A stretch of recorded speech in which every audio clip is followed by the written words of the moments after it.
Depuis la découverte du pétrole, les pays du Golfe ont toujours attiré des travailleurs du monde entier. Mais en cette période de pandémie, les vols sont quasiment vides. En guise de plateau repas, ce sont désormais des kits de protection qui sont distribués. Mesdames et messieurs, bienvenue à l'aéroport international de Dubaï. La température est de 42 degrés. Jusqu'à l'apparition du Covid-19, Dubaï était l'aéroport le plus fréquenté de la planète. 86 millions de passagers se pressaient chaque année dans ces allées, désormais désertes. Suite aux mesures de confinement, c'est toute l'économie des Émirats qui tourne au ralenti. Depuis le début du mois de mars, tous les grands chantiers sont à l'arrêt. L'exposition universelle 2020, qui devait ouvrir ses portes en octobre, a été repoussée d'1 an. Cette année, les 15 millions de touristes attendus dans les hôtels et les centres commerciaux de luxe ne viendront pas. Pour limiter leurs pertes, les entreprises émiriennes ont licencié massivement. Des cadres jusqu'aux petites mains. Pour ces travailleurs, les pays du Golfe offraient des salaires 3 à 4 fois supérieurs à ceux de leur pays d'origine. Mais en pleine épidémie, l'Eldorado promis s'est transformé en piège infernal. Loin du centre de Dubaï et de sa tour la plus haute du monde, à 2 heures de bus, voici le quartier des camps de travailleurs. Des centaines de milliers d'hommes se retrouvent ici coincés, sans emploi, sans revenus et sans moyens pour rentrer chez eux. Ces camps sont d'habitude fermés aux visiteurs extérieurs. Mais un jeune Bangladeshi a pris le risque de nous montrer leurs conditions de vie. Donc ça, c'est votre chambre? Oui, c'est ma chambre. Là, il y a quelqu'un.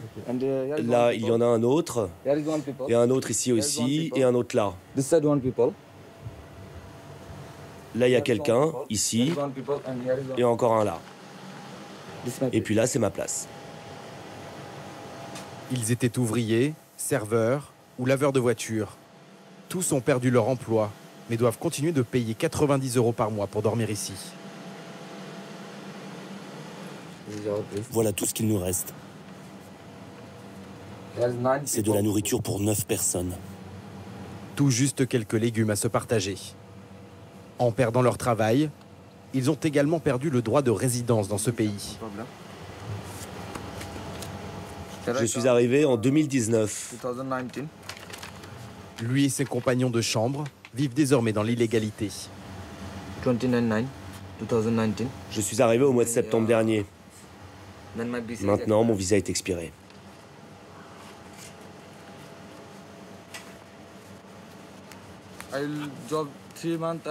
D'abord, j'ai travaillé 3 mois dans un restaurant. Mais le Covid-19 est arrivé et j'ai été renvoyé.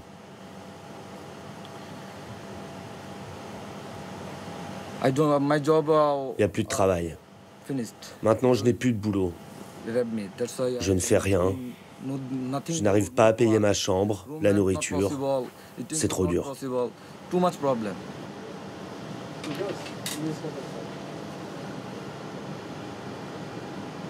Pour payer son billet d'avion et les frais de son visa, ce Bangladeshi s'est endetté de 1 000 € pour venir tenter sa chance dans le Golfe.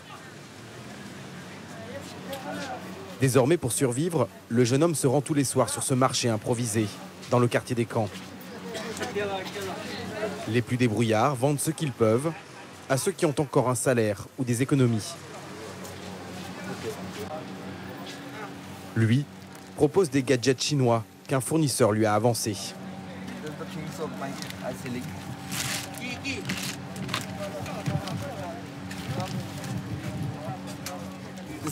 Ce sont des écouteurs et des chargeurs. Mes ventes quotidiennes tournent autour de 10 ou 12 €. Mais des fois, je n'en fais que 3 ou 4.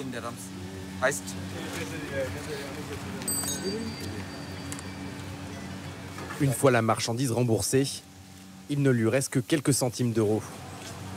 À peine de quoi payer son loyer. Encore moins de quoi s'acheter un billet retour ou envoyer de l'argent à sa famille restée au Bangladesh. C'est pourtant lui qui est censé subvenir à leurs besoins. Ça, c'est ma famille. C'est mon petit frère. Et là, c'est ma mère.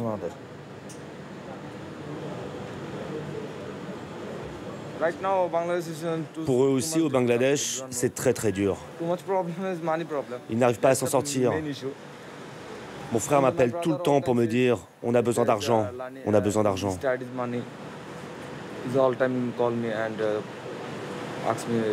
Ils me demandent d'en envoyer plus parce que sinon ils vont devoir arrêter leurs études.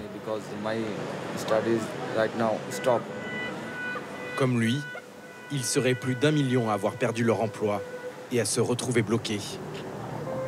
Aux Émirats, 90% de la population est composée de travailleurs étrangers. Mais il n'existe aucune protection sociale pour eux. Signe de la crise, dans le quartier philippin, les vendeurs à la sauvette se sont également multipliés. Phoebe a perdu son emploi dans le marketing. Après 12 ans de vie à Dubaï, elle n'avait jamais vu une telle misère.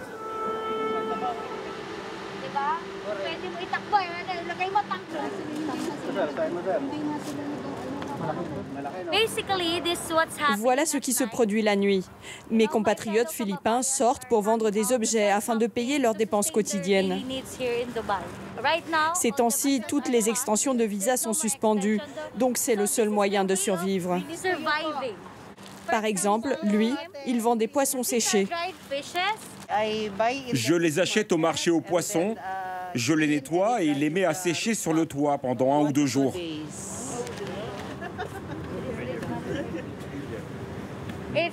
Si la police débarque, ils doivent fuir, tout abandonner et se sauver.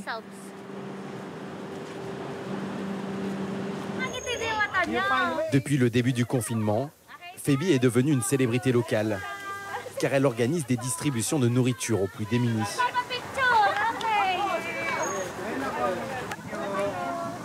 Grâce aux réseaux sociaux, elle a réussi à récolter des fonds pour offrir des repas chauds au pied de son immeuble.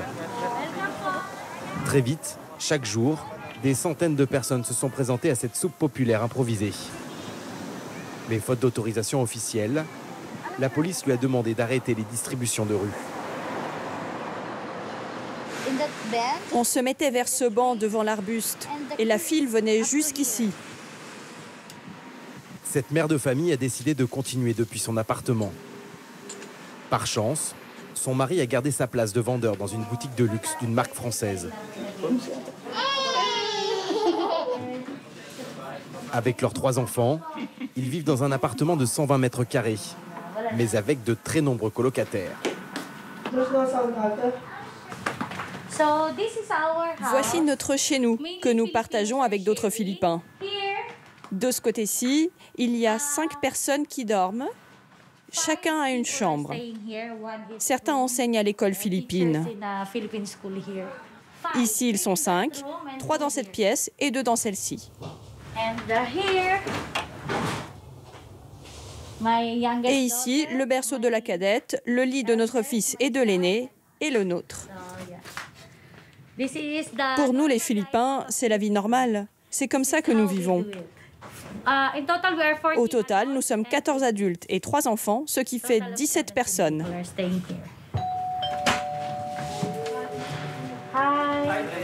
Bienvenue à la maison. Pour continuer ses opérations, Phoebe a décroché le soutien d'un groupe bancaire philippin qu'elle a convaincu de financer ses actions. Des sardines, des pâtes, du riz, du café et des œufs. Donc 5 produits différents. Aujourd'hui, ils apportent 1 200 € de nourriture. Tous les colocataires de l'appartement, ainsi que les enfants, participent à la répartition des portions. On met 6 tasses de riz et après 4 œufs, un paquet de nouilles instantanées. Comme ça, ils ont au moins de quoi manger pour 3 jours. Je sais que ce n'est pas assez, mais au moins ils auront quelque chose à se mettre dans l'estomac tous les jours. Allez, vas-y, un par un. C'est tellement dur d'être loin de son pays et de n'avoir personne pour vous aider. Il y a tellement de Philippins qui souffrent et qui stressent à cause de la situation actuelle, car ils n'ont aucun recours. Donc tout ce que nous pourrons faire pour aider, nous le ferons. Phoebe indique sur sa page Facebook les horaires de la distribution. À l'heure dite, Des dizaines de personnes défilent pour recevoir ces rations. 800 000 Philippins travaillent aux Émirats, le plus souvent dans la restauration, l'hôtellerie ou la vente. Les secteurs les plus touchés par les mesures de confinement et la baisse du tourisme.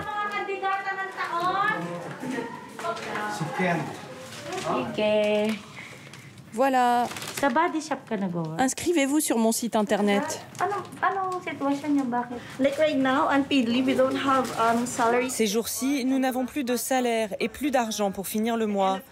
Alors pour une semaine ou deux, ça nous aide énormément. Ce jour-là, près de 300 personnes passent dans l'appartement. Cette aide est pourtant illégale, car Phoebe ne possède pas d'association enregistrée et approuvée par les autorités. Pour être honnête, ce que je fais n'est pas autorisé. Mais qu'est-ce que je devrais faire? Vous le voyez bien, ils sont dans le besoin. Je devrais les renvoyer? Qu'est-ce qui est mieux? Ils sont de plus en plus nombreux. Tous les jours, il y a des gens qui perdent leur emploi et qui viennent demander de l'aide et de la nourriture. Dans ces monarchies pétrolières, tout est contrôlé. Même l'aide sociale que les autorités organisent à leur manière. Un matin, nous sommes invités dans cet immeuble à une distribution de nourriture. C'est une sorte de camp de travail pour femmes. 1500 Philippines dorment ici, toutes employées par une société de nettoyage. Aucune n'a été licenciée, mais elles ont vu leur salaire baisser de 75%. Ce matin, la Banque alimentaire des Émirats les a conviés sous l'œil de notre caméra pour recevoir de l'aide. En ces temps de pandémie, nous sommes là pour distribuer de la nourriture et des bons d'achat. Nous vous soutiendrons jusqu'à la fin de l'épidémie. Nous vous demandons juste d'être patiente.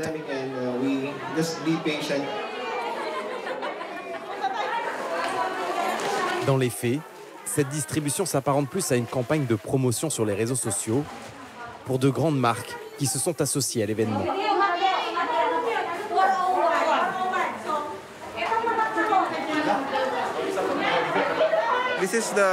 Ça fait partie de la campagne de 40 000 repas gratuits des Émirats. Nous donnons des tickets pour un menu chez McDonald's. C'est sponsorisé par McDonald's. Il suffit de choisir entre le menu poulet ou bœuf.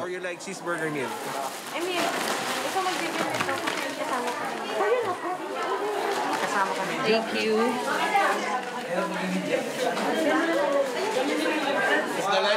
Merci la Banque alimentaire des Émirats.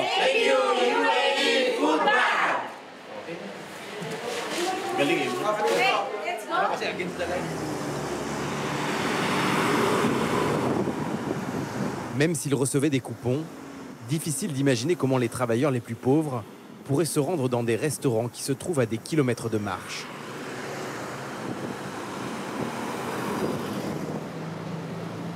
L'aide arrive ici au compte-gouttes.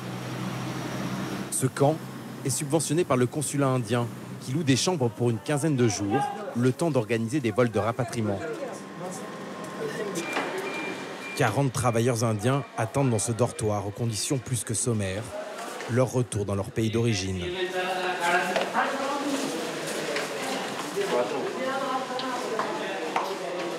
Voilà la salle de bain.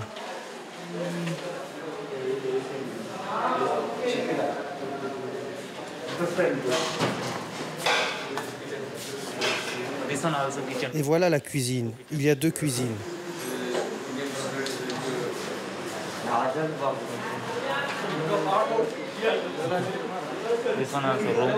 Et voilà la chambre. Et là, vous êtes combien? 10. Ça, c'est ma valise. Ces ouvriers se sont réfugiés ici car leur employeur refusait de leur rendre leur passeport. Une pratique en théorie interdite, mais qui reste très courante dans les pays du Golfe. À cause du Covid-19, on a eu des problèmes. On n'avait plus de travail, pas d'argent, pas de nourriture. Donc on a voulu partir, mais notre employeur ne nous a pas rendu nos passeports. Pourquoi ils ne rendent pas votre passeport? Parce qu'on a fui le camp de notre employeur. Ils ne nous payaient pas, alors on a fui. C'est comme ça qu'on se retrouve dans cette situation. Ils n'auront pas les passeports. Il dit ce n'est pas mon problème, c'est vous qui êtes partis. Ce n'est pas mon problème, je ne veux pas vous rendre votre passeport, c'est ce qu'il nous a dit. Donc vous ne pouvez pas voyager. C'est ça. Le consulat indien leur a promis de leur faire des papiers temporaires. Et grâce à l'aide financière des membres les plus aisés de la diaspora indienne, ils doivent bientôt recevoir des places sur un vol de rapatriement.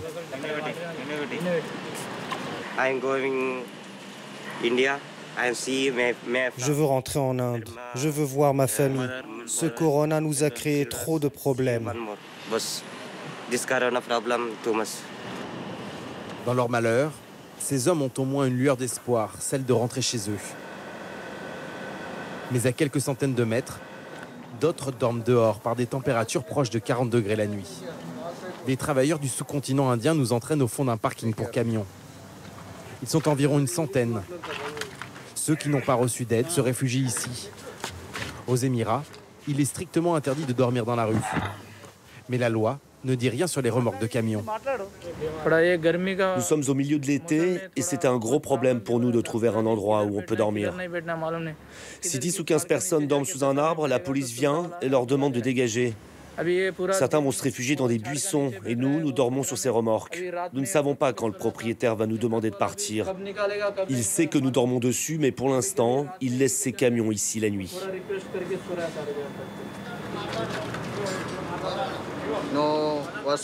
Pas de toilette, pas de douche.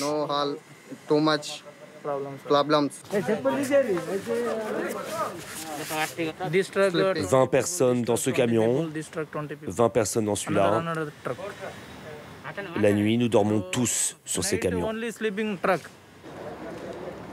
Aux Émirats, peu de voix se font entendre pour dénoncer le traitement de ces hommes livrés à eux-mêmes. Les syndicats ou les associations de défense des droits de l'homme ne sont pas autorisés dans le pays. Rares sont ceux qui osent briser la loi du silence comme Sunil. Pendant tout le confinement, ce Népalais de 37 ans est resté cloîtré dans cet appartement, divisé en chambres minuscules. Voilà ma chambre. Je vis ici avec un ami. Là, c'est mon lit et voilà mes vêtements.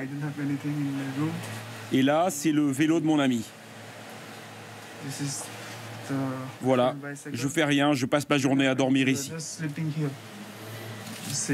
Juste avant la pandémie, Sunil croyait avoir décroché un poste de chef de rayon dans un supermarché pour 700 € par mois. L'entreprise avait fait une grande campagne de recrutement, notamment auprès de la communauté népalaise des Émirats. Ça, c'est votre contrat de travail. Oui. Nous pensions que c'était confirmé. Nous avions une lettre d'embauche. Nous pensions que nous aurions un salaire, donc on ne s'inquiétait pas.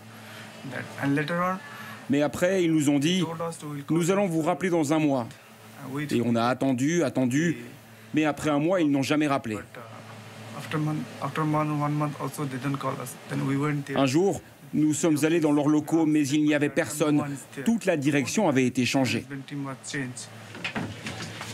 Sunil et ses collègues découvrent qu'en plein confinement, la société qui les avait embauchés vient d'être revendue. Ça, c'est le supermarché. Oui, c'est le supermarché. Mais ils ont changé le nom. 800 personnes se retrouvent ainsi au chômage, sans préavis, sans indemnité et sans visa de travail. Une centaine d'entre eux tentent de réclamer les emplois promis. Ils organisent même un rassemblement devant la chaîne de magasins, un événement rare aux Émirats où le droit de manifester n'est pas reconnu. Vous voulez aller à la police? Allez-y. Mais si vous restez, je vais appeler la police pour vous. Allez à l'aéroport, faites ce que vous voulez, mais arrêtez de vous adresser à moi.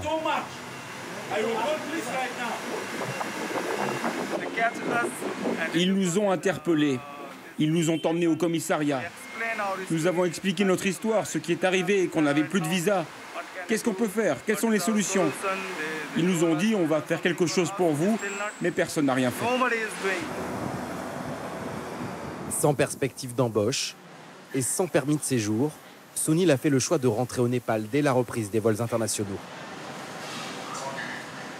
Mais devant la demande de tous les travailleurs qui cherchent à rentrer, même acheter un billet d'avion s'avère pour beaucoup inaccessible.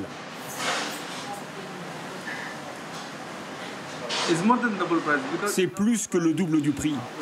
D'habitude, c'est 150 ou 200 € l'aller simple. Et maintenant, c'est 2 fois plus cher. J'ai reçu de l'aide de mes amis. J'ai dû leur emprunter de l'argent à eux, mais aussi à des membres de ma famille. Ils ont tous donné 25 ou 50 €. Au final, Sunil a déboursé 500 €. Des dettes qu'il devra rembourser à son retour au Népal, un pays qui fait partie des plus pauvres de la planète.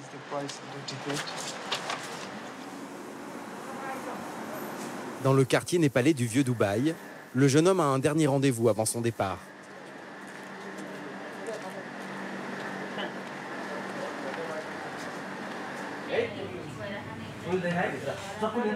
Avec ses compagnons d'infortune, eux aussi sans travail et sans visa, ils s'offrent un dîner d'adieu autour du plat national, une soupe de momo, des raviolis en sauce pimentée. Là, mon pays me manque vraiment. La plupart de ces Népalais se retrouvent en situation irrégulière avec des mois de salaire impayés. Mais surtout, un profond sentiment d'injustice en travers de la gorge.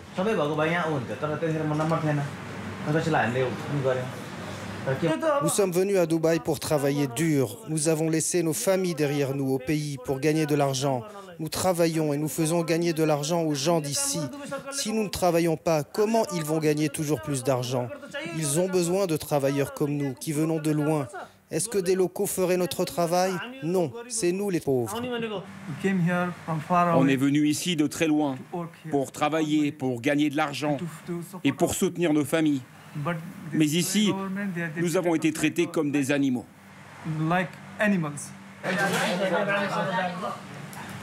Pour Sunil, c'est la fin de l'aventure dans le Golfe. Au revoir. On se donne des nouvelles. Si certains parviennent à rassembler de l'argent pour rentrer, d'autres n'ont pas les moyens d'envisager un retour. Dans le quartier des camps, le jeune Bangladeshi que nous avons filmé se sent piégé.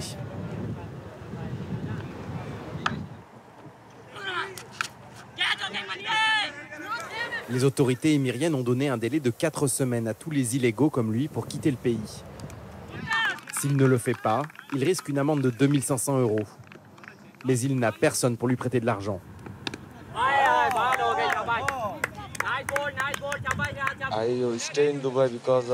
Je vais sans doute rester à Dubaï pour tenter de faire quelque chose pour ma famille.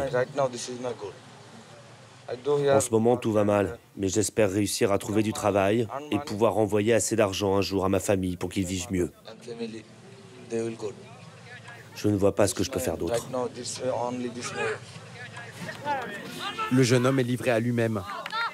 Pour l'instant, le Bangladesh n'a proposé aucune aide à ses ressortissants coincés dans le Golfe.